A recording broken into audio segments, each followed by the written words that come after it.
नमस्कार दोस्तों, आप सभी का स्वागत है मेरे अपने चैनल वैभव मस्करा में। तो देखिए, आज मैं वापस से आप सभी के लिए ऐसी गवर्नमेंट जॉब की इन्फॉर्मेशन लेकर आया हूं जो कि बहुत ही अच्छी है।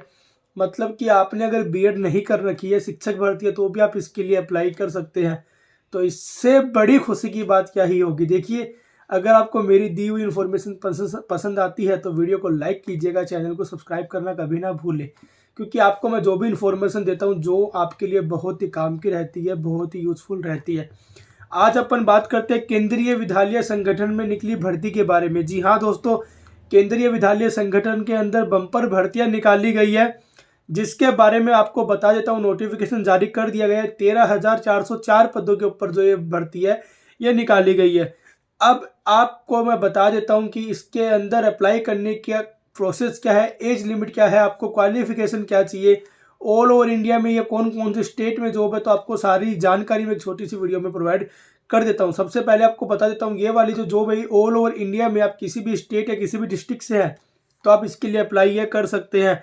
अगर आप मेल हो या फीमेल हो, मतलब कि दोनों ही अप्लाई कर सकते हैं। ऐसा नहीं है कि सिर्फ मेल ही कर सकते हैं, फीमेल ही कर सकते हैं। मेल फीमेल दोनों इसके लिए अप्लाई कर सकते हैं। एज लिमिट की अगर अपन बात करते हैं तो आपकी एज 18 साल से 40 साल के बीच में होनी चाहिए। मतलब मिनिमम एज आपकी 18 साल होनी चाहिए और मैक्सिमम एज आपकी 40 साल तक की हो सकती है। इसके अंदर सबसे बड़ी बात, आपको बीएड की डिग्री नहीं चाहिए। अगर आपके पास बीएड की डिग्री नहीं है तो भी आप अप्लाई कर सकते हैं। मतलब कि अगर आपने 12वीं क्लास पास कर रखी है तो आप इसके लिए अप्लाई कर सकते हैं। तो देखिए, इससे बड़ी खुशी की बात और क्या ही हो सकती है। टोटल 13,404 पदों के ऊपर ये भर्तियां निकाली गई है। अब इसके अंदर बात करते हैं पोस्ट नेम की क्या क्या पोस्ट के ऊपर कितनी भर्ती निकाली गई है और उनके लिए क्वालिफिकेशन क्या चाहिए। आपको मैं सारी जानकारी एक छोटी सी वीडियो में बता देता हूँ। देखिए, पहले नंबर की जो पोस्ट है वो असिस्टेंट कमिश्नर की है, जो 52 पदों के ऊपर निकाली गई है, जिसके लिए पीजी हो या फिर बीएड हो, क्वालिफिकेशन की जरूरत पड़ेगी। दूसरी जो प्रिंसिपल की निकाली गई, जिस 239 पदों के ऊपर निकाली गई है, उसके लिए भी पीजी या फिर बीएड की आपको जरूरत पड़ेगी। तीसरी जो पोस्ट वाइस प्रिंसिपल की निकाली गई है, ये 203 पदों के ऊपर निकाली गई है। इसके लिए भी आपको पीजी प्लस बीएड में से आप कुछ भी कर रखे हैं तो इसकी आपको जरूरत पड़ेगी। चौथी जो पोस्ट है पोस्ट ग्रेजुएट टीचर की निकाली गई है, जो कि 1409 पदों के ऊपर निकाली गई है। इसके लिए भी आपको पीजी और बीएड में कोई भी एक डिग्री की जरूरत है वो पड़ेगी। पांचवी जो पोस्ट है वो ट्रेंड ग्रेजुएट टीचर की निकाली गई है, जो कि 3,176 पदों के ऊपर निकाली गई है। इसके अंदर ग्रेजुएट पास, बीएड पास, सीटीईटी पास, अगर आप तीनों में से कुछ भी है तो आप इसके लिए अप्लाई है कर सकते हैं। अगली जो पोस्ट है वो प्राइमरी टीचर की निकाली गई है, जो 6,414 पदों के ऊपर निकाली गई है, जिसके लिए अगर आपने 12वीं पास कर रखी है तो आप इसके लिए अप्लाई कर सकते हैं, और अगर आपने बीएड पास कर रखी है तो भी आप इसके लिए अप्लाई कर सकते हैं। उसकी अगली जो पोस्ट है वो PRT की निकाली गई, मतलब म्यूजिक टीचर की निकाली गई है, जो 303 पदों के ऊपर निकाली गई है। उसमें भी आप अगर 12वीं पास या फिर बीएड पास में से कुछ भी है तो आप इसके लिए अप्लाई कर सकते हैं।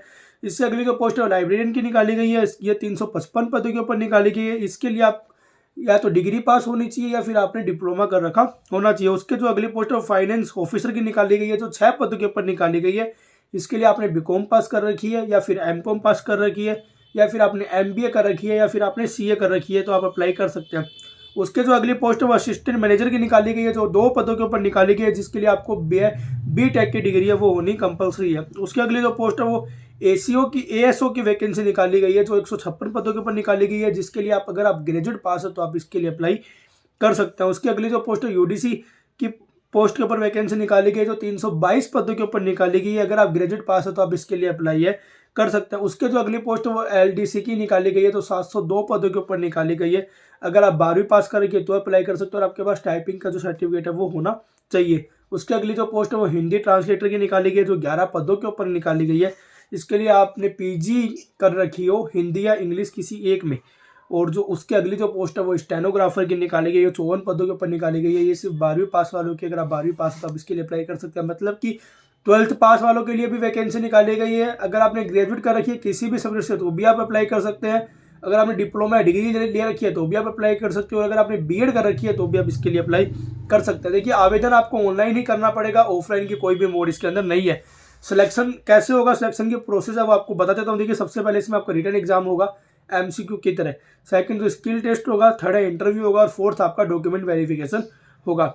सैलरी की अगर अपन बात करते हो तो आपको 35,400 रुपये स्टार्टिंग सैलरी दी जाएगी और 1,12,400 तक आपकी जो सैलरी है वो होगी, मतलब 35,400 रुपये से लेकर 1,12,400 के बीच में आपकी जो सैलरी है दी जाएगी।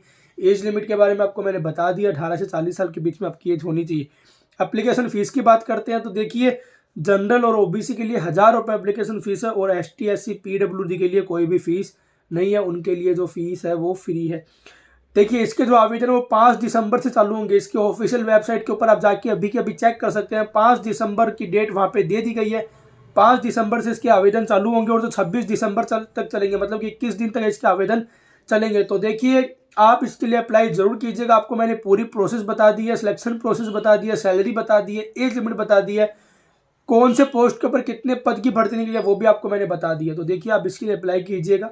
अगर आपको मेरी दी हुई वीडियो पसंद आती है तो वीडियो को लाइक कीजिएगा, चैनल को सब्सक्राइब करना कभी ना भूलें। आप सभी का बहुत बहुत धन्यवाद।